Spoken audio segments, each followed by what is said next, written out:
په روایت کې راځي رسول الله صلی الله علیه وسلم د اکازو سیدنا ابن عباس رضی الله عنهما د یو روایت کړی دی د رسول الله صلی الله علیه وسلم و رسول الله صلی الله علیه وسلم وفرمایل قال رسول الله صلی الله علیه وسلم فقيه واحد اشد على الشيطان من 1000 عابد یو فقيه یو عالم د الله دین چې زدی دا چې پر شیطان باندې څونه سخت دی دروند دی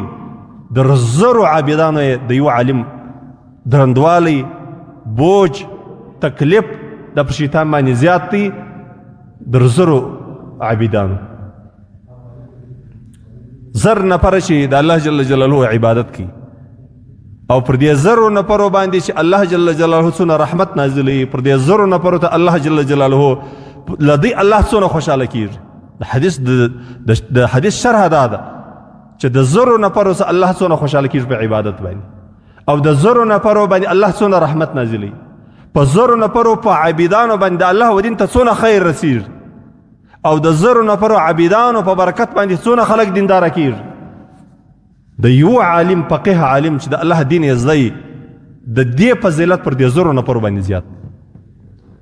نو ځکه زما ورونو کوشش دا وکړئ چې د الله دین زده کړي کوشش دا وکړئ د الله په دین ځان خبر سړی دین زده کړي بس دی به بیا دا کم اعمال چې دا روزمره دی کوي په دې کې به دی خوندور وي په دې کې به دی د ګمرهۍ څخه خلاص په دې کې به دی د بېدینۍ څخه خلاص په دې کې به کله ناکله داسې موږ خلک لیدلي دی د ثواب په نیت یو کار کوي لیکن هغه ثواب نه عقاب وي لکه ما در تاسو ته له مخم د دې مثال ویلی دی لکه بدعتیان دا بدعتیان چې دي دا د دوی د رهبانیین چې دي دا د دوی بزرګان چې دي دا دوی ته د بدعت د عبادت په نیت ښیي ورته وایي چې دا بهترینه لار ده دا ونیسئ اخو جاهل دی په دې نه دی خبر قرآن یې نه دی زده د رسول الله صلی الله علیه وسلم احادیث یې نه دی زده د امت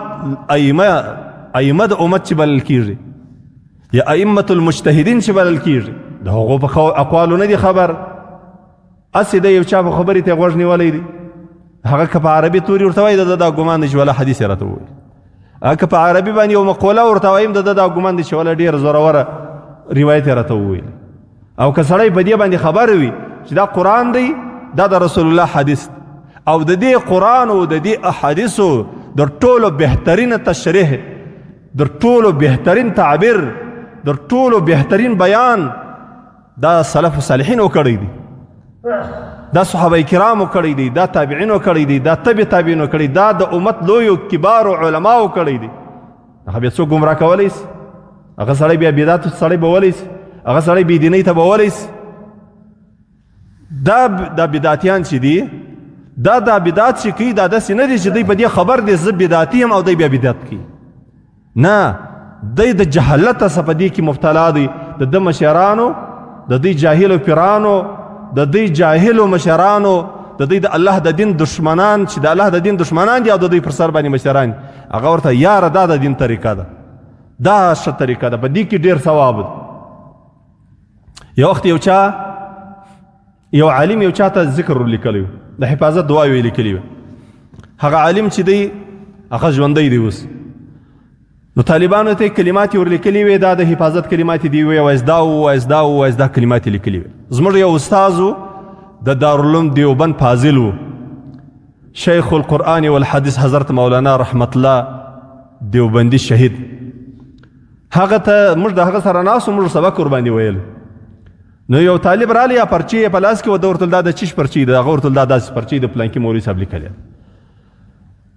نو داسې پرچې وویل نو طالبانو ته یې وخندل ورته ویل طالبانو تاسې چې دا ما لیکلی دی یو ذکر ده لیکلی دی بل لیکلی دی دا به ډېر بهتر وي که به د رسول الله صلی الله وسلم چې سړی خپل ځان حصاروي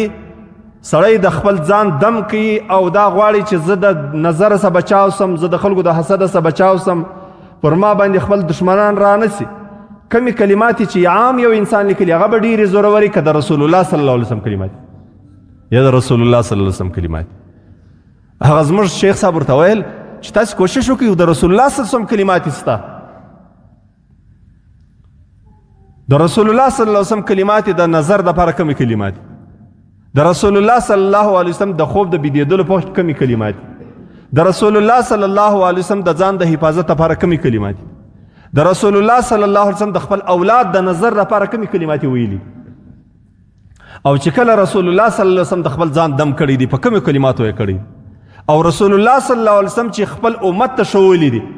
د تعویض په نیت باندې د دم په نیت باندې کمی کلمات یې شولی خو هغه ووایاست دغه کلماتو په ویلو باندې چې دا ما لیکلي دي تا لیکلي دي دا دونه دا نه دونه په دې کلماتو کې نه دونه اثر شته نه دا دونه مهمې دي در هغو کلماتو چې کومې رسول الله صلی الله علیه وسلم ویلي نو زما ورونو دا به کله سړي ته معلومیږي دا چې سړي ته دا ځای معلوم وي چې دا حدیث دی دا د هغې توري دي دا چې سړي ته دا معلوم وي چې دا قرآن دی دا حدیث دا چې سړي ته دونه معلوم وي چې دا دین دی دا بېدیني ده نو بیا به ته خامخا دا دغه کوې او که دا نه وي چیز به در په لاس کي تور سپڼسیان به در په لاس کي تور سپڼسیان به در په لاس کي غاړګۍ به در واغونځي او کله کله بیا دا بعضې خلکو بیا داسې کړي دا غوږوالۍ یې ورشکولی وایي زوی یې نه پالي بیا یې غوږوالۍ په غوږ کې ورواچي او کله کله بیا بنګړي ور په لاس کړي د بېدینو خلکو موریدان یاست د جاهلانو موریدان یاست د جاهلانو پر طریقه باندې روان یاست جاهلان به دا رقم کارونه در باندې کوي یو ورځ یو سړی راغلی و دلته د ازما کمرې د یو جاهل پیر مورید و ما ورته ویل مالته سړی خو د یو سم سړي مورید سي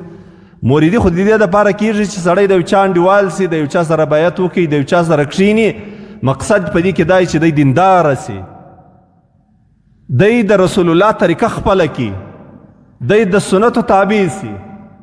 او دی د بېدینۍ سره وګرځېږي نو چې پښتانه وایي چې خاوند خپله نینې خوري نو سپي ته به چی شي ور واچي نو د پیر د خپله کلمه نه ده زده نو تا د به چی شي در وښیي نو ما ورته وویله په دا پوښتنه کې مې لږ وغږوئ 15 کاله یې سره تېر کړي وه په 15 کاله باندې قسم په الله 2 مسنونې دعاوې نه وې ور زده کړي په 15 کاله یې سره تېر کړي وه 2 مسنونې دعاوې نه وې ور زده کړي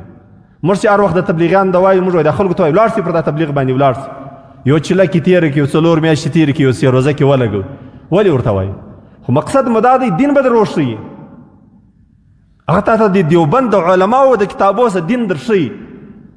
تا ته به د لمانځه طریقه در وښیي د لمانځه د ویلو حروف به در وښیي تا ته به د کلمې د ویلو طریقه در وښیي د غسل طریقه به در وښیي تا ته به د زکات طریقه در وښیي تا ته به د حج طریقه در وښیي دا شی به کې زده کړي دا د لویانو مدرسه ده یو د ماشومانو مدرسې موږ جوړې کړي یو دا رسمي طالب العلمانو مدرسه موږ د علماو جوړ کړي یو د لویانو مدرسه ده هغه د دیوبند علماو سلسله د تبلیغ هلته به ته ولاړ سې هغه به درته وایي امیر صاحب به درته کښېني وایي ته لمونځ راته تېر کړه وایي ته زما لمانځه ته غوږ ونیسه زه به لمونځ درته تېر کړم دونه ادب او احترام هم کوي اول ورده لمونځ درته تېروي بیا تا ته وایي تین اوس راته تېر کړه ستا لمونځ څنګه دی ما دا له مخه دا ویلي دي یو سړي تقریبا د بیخي ډېرې د یوې قل ولا شریفې تلاوت راته وکړي والله کې سمه کړي او یا کله عمر یو نو دا به چیرې زده اوس به بلا موږ دا دین په شا کړی په کلیو کې په خلکو پسې منډې اوس راز زده قل ولا در زده دا کار شی خو ترتیب لري زما ورونو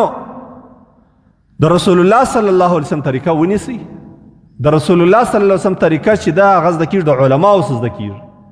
د حقاني علماو نو بیا به د باطلو طریقو سره د باطلو فکرو سره د باطلو رواجو سره د ټولو شانو څخه به خلاص یاست الله رب العزت زموږ او ستاسو د ټولو حفاظت وکړي